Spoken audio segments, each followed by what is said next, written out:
In case it wasn't obvious by the bookshelf behind me, I do genuinely enjoy reading, and not too long ago, I was going through some stores and searching online to find some things that I might want to look into, and I came across some books that left me with questions, and I want to talk about them. For instance, do you have a kid in preschool who's always getting in trouble for taking a dump in any spot but the toilet? He's taking a dump on his chair, he's taking a dump on the slide, he's getting in the teacher's chair and taking a dump in that as well, and then getting on the desk and then taking a dump there. If that is your kid, then you should probably pick up We Poop on the Potty. And the weird thing is, I actually found a copy of this book, and I probably should have taken a picture of it while I was at work one day, and I actually looked through it, and it was just a bunch of pages saying, where animals poop, and then we poop on the potty. Over and over again. Don't ask me why I looked through the book, because I don't know. The weird thing is, this ended up winning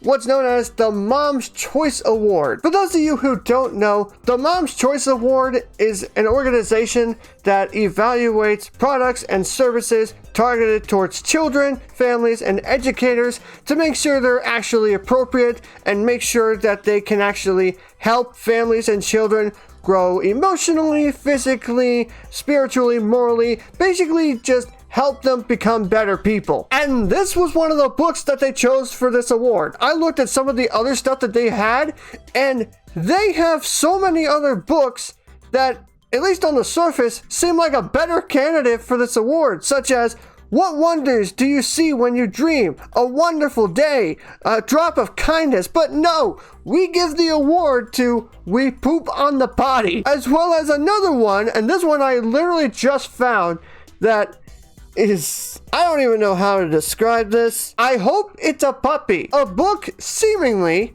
about a young girl hoping that her mother gives birth to a dog. I can't keep going on this anymore, or otherwise this video is going to be like 2 hours long, so we're going to move on here. Are you a parent who likes to bring your kid with you on the plane a lot, and every time you go to the airport, your kid is asking you, why is there so much security? What's the point of all this? And you just had enough of trying to explain it to them?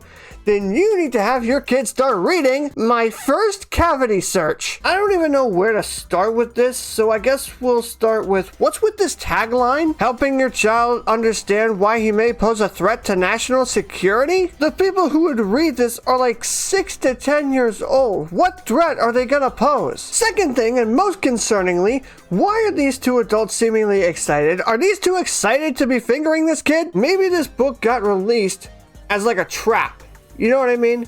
A trap to try to like lure in as somebody who, because this sounds like something that a would want to get, right? They released this book as like a seemingly innocent book that I'm not going to grab.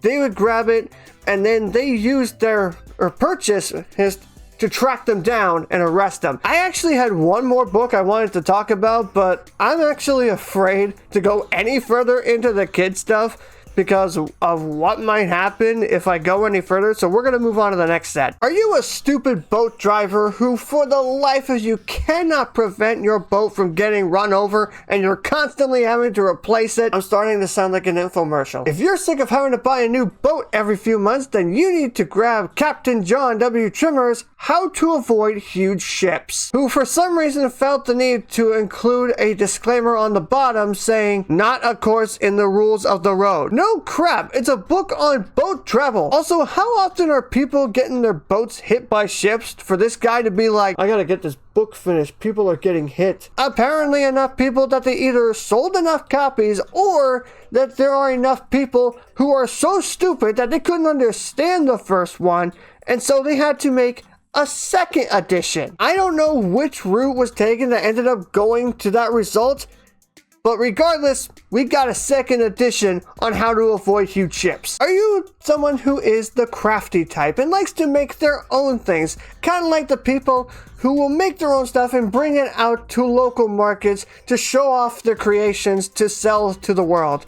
And if you're a little bored with what you're currently creating now and you want to change things up a little bit, then may I suggest you pick up Make Your Own Toys. Now, if you're an adult and you are the crafty type, this might not seem like a big deal to you. The problem I have with this is it's laid out and colored in such a way and detailed in such a way that it almost looks like a kid's book, does it not? Imagine a kid's reaction if they see this in the store and they don't know what sex is, and they will just see that book and just see make your own something toys.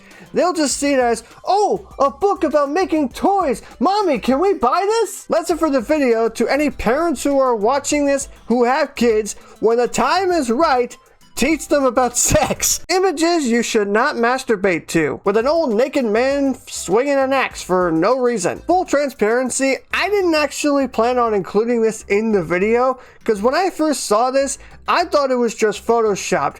The text looked pretty plain. The pictures looked like they were just slapped on there. I thought this was completely fake until I actually found a copy of it while at work one day, and I actually did remember to take a picture of it. This is a real book, and before anyone asks me in the comments, yes, I did look inside, and it's actually completely safe. There's actually nothing inappropriate about it. It's just a bunch of random pictures. There was one I saw, there was like an apple that was cut in half, cake that was cut open. I think there was a weird shaped tree at one point. There was actually nothing that I saw that was inappropriate in the book. It was almost like just a bunch of random stock images. Going back to the books that I did plan on including, the last one we've got here is for those who are very into cooking but are sick of the generic recipe rule books. They want to try something that they've never done before, probably because they would never think to do it before because of how disgusting it is. And if you're one of those people, then you need to grab B.R. Buck Peterson's The Original Roadkill Cookbook. Because everybody's curious about what a deer that got hit by a semi would taste like, right? That is absolutely ironic that I brought up this cookbook just as a semi truck went by. And I can already tell some of you out there are already looking this book up to buy it as we speak, but hold your horses, because you need to contact your local law enforcement first, because there are actually some legal requirements that you need to go through depending on where you are in order to legally gather the roadkill. I'm not kidding. There is a website out there, I'm putting it on the screen now, that actually has all the states in the country, at least in the United States, and what requirements that you have to go through if you want to legally harvest roadkill. I'm usually the kind of guy who loves to try out new recipes, but this one, the idea of consuming a possum that got ran over by an SUV doesn't really sound appealing to me. And that is all the books that I got for this video. I hope you all found something that you might want to pick up, and I hope you all enjoyed this video. If you did, give it a big thumbs up. Thank you all as always so much for watching, and I will see you in the next video. Chances. And we're also running out of toilet paper. This is terrible. We can't sleep. Ah, crap. We don't have a med kit, so guess what? We're all gonna be tired. Yep, there it is. Oh, shit! They've gone insane. They both have. Oh, shit!